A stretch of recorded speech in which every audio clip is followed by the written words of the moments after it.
Приветствую, друзья! На канале Scale Journal.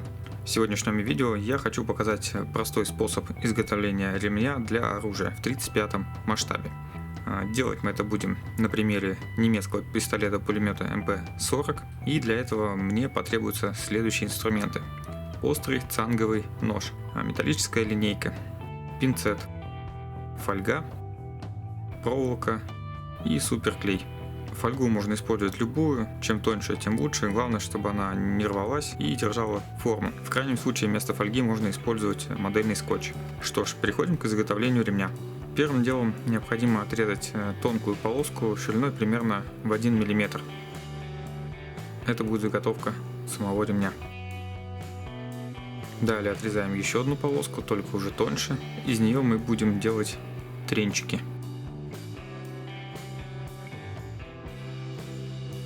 Сразу же отрезаем два кусочка по тренчике и откладываем в сторону.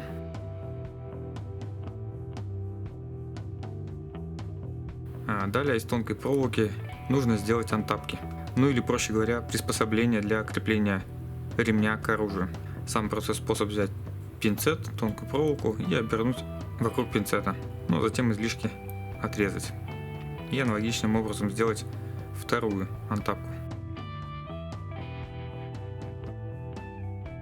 В итоге получаются такие петельки. Сейчас мы будем продевать в них заготовку будущего ремня. Берем ранее отрезанную полоску проволоки и вставляем в антапку. Немного продеваем и загибаем. В зависимости от вида оружия ремни бывают разные, поэтому сверяйтесь с фотографиями в интернете, если хотите повторить историческую достоверность. Далее заготовки для тренчиков оборачиваем вокруг нашего ремня.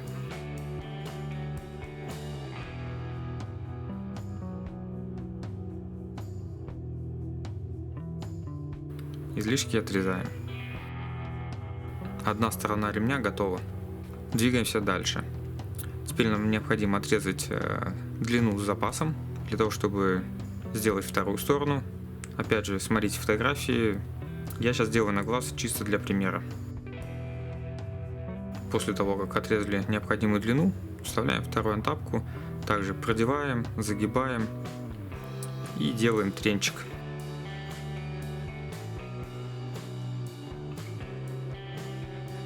В итоге получился вот такой ремень.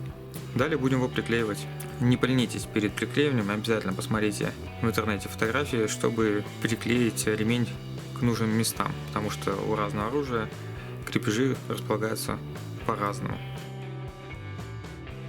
После приклеивания одной стороны делаем предварительную форму ремня и приклеиваем вторую сторону.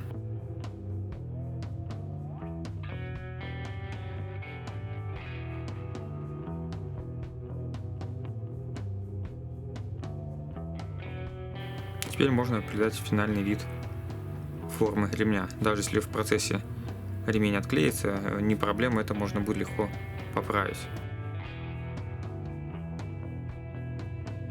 Вот такой автомат с ремнем получается в итоге. Согласитесь, оружие с ремнем выглядит интереснее, чем без него. Подобные детали всегда украшают работы. На этом я сегодняшнее видео буду заканчивать. Ссылку на плейлист со всеми видео из серии «Советы и хитрости» вы найдете в правом верхнем углу.